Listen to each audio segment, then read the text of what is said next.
Good evening, class.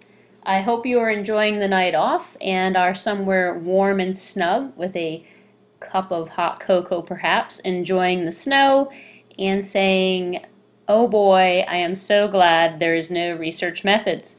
How could we possibly have a research methods class?" Luckily, this technology has been invented which allows me to film whatever is going on my desktop and present it to you, and so we will be able to still go forward with class and our lessons. Oh joy, take another sip of cocoa and enjoy.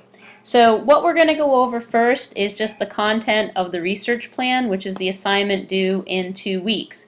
You're going to see in the folder for this week's lesson the content of the research plan, research proposal document, and then you'll also see a template or a sample that I'm giving you of one that's actually done.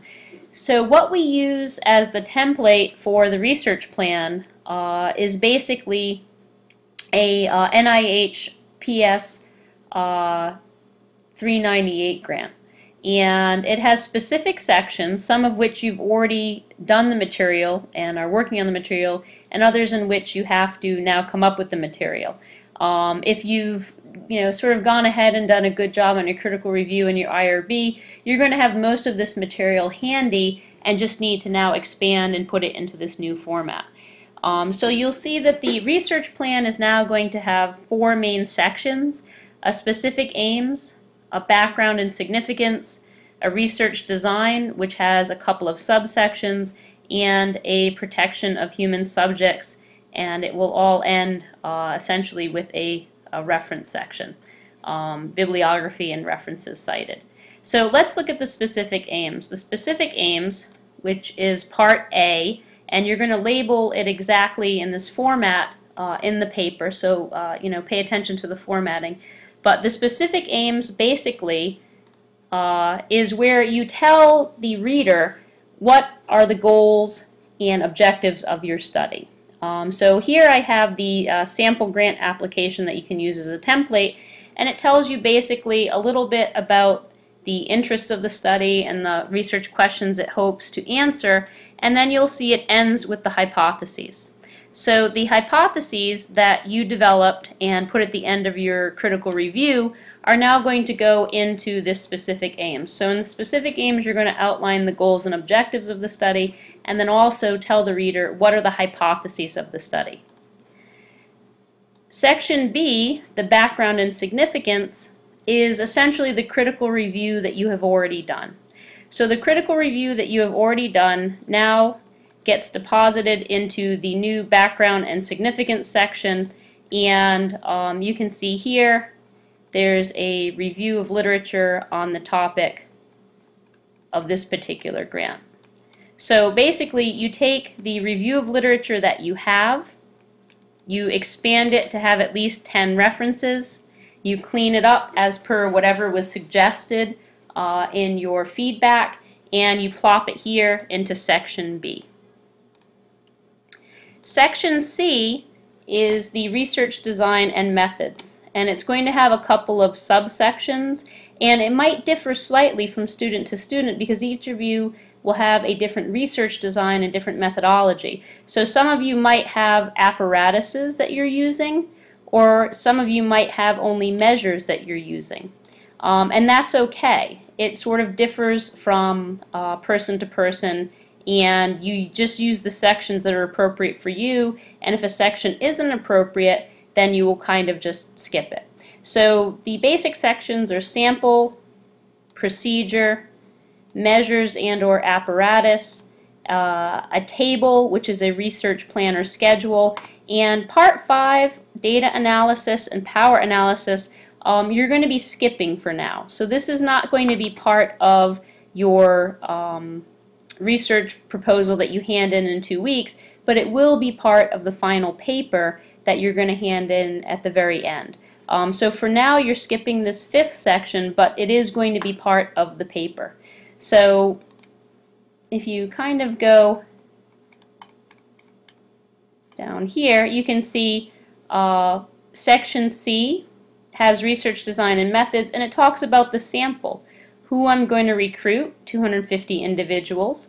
I'm going to recruit them from Mercy College, and so I talk a little bit about who is at Mercy College. So the average age and the ethnicity of the student population, who I might expect to have in my sample, and then I also address any disadvantages or difficulties in recruiting. For Mercy College, I note that it's heavily populated by female students at 72.2%, and so to rectify that, I would have to do targeted oversampling of male participants. So any issues you have or difficulties you have that someone could reasonably expect with recruitment, this is where you will kind of put them in and you will address them. The next section, which is the procedures section, lays out step by step what it is I would do. So I haven't actually done the experiment. These are the procedures that I plan on doing. In this case, I'm saying there's no one-on-one experimental pool, so I'll be asking faculty if I can swing by their class and recruit participants on campus. I'm going to give them an informed consent form and a debriefing letter.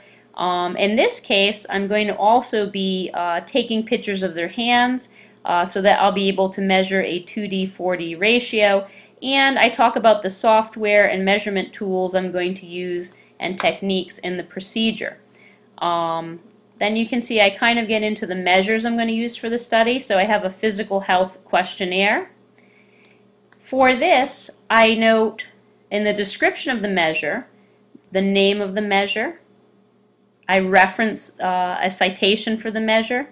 I talk about any scales or subscales that the measure can be broken down into, and if there's any Cronbach alpha or reliability validity information for the measure, this is where I cite it. So when you talk about your measures, you're going to want to use the full name of the measure, cite the source where the measure can be found, talk about the scaling of the measure.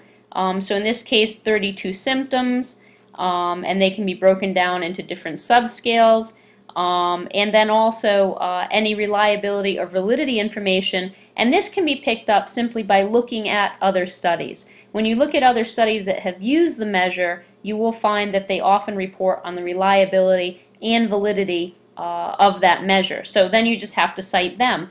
These citations, just like any citation in the paper, should be put in the literature cited section. So these kind of get added on to the reference section and are cited as sources. So you can see I have a couple of references, a couple of measures that I'm going to use.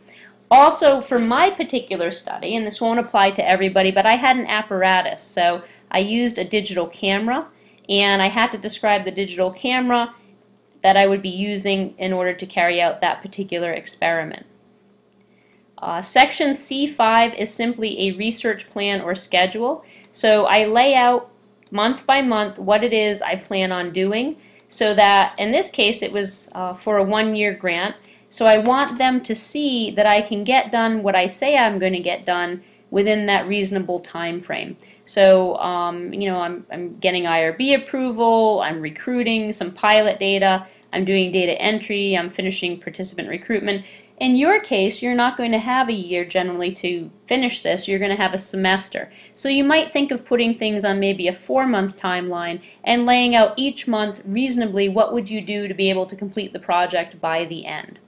And then you'll see in this section C6 and C7, power analyses and data analyses. These two sections, again, you're not going to do until we actually cover these a little bit later in the semester. So for now, you don't have the statistical or power analysis knowledge to really finish up those sections, so don't worry about them for the paper that you're going to hand in 2 weeks.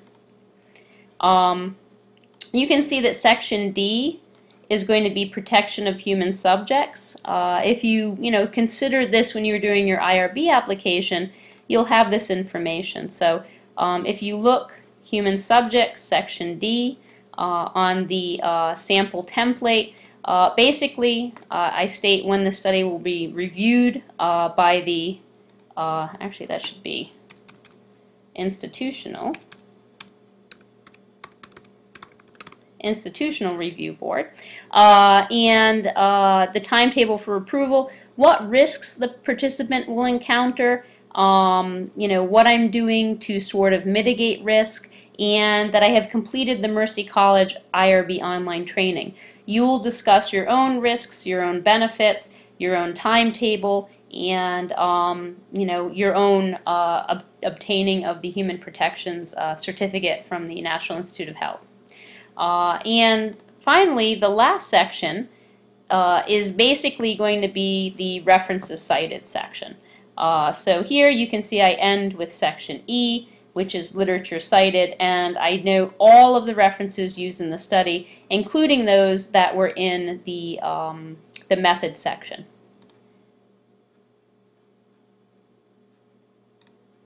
All right. So if we take a look at the proposal, the outline of it, you can see that it shouldn't exceed 15 pages. So in the end, you don't want to have an assignment that's exceeding 15 pages.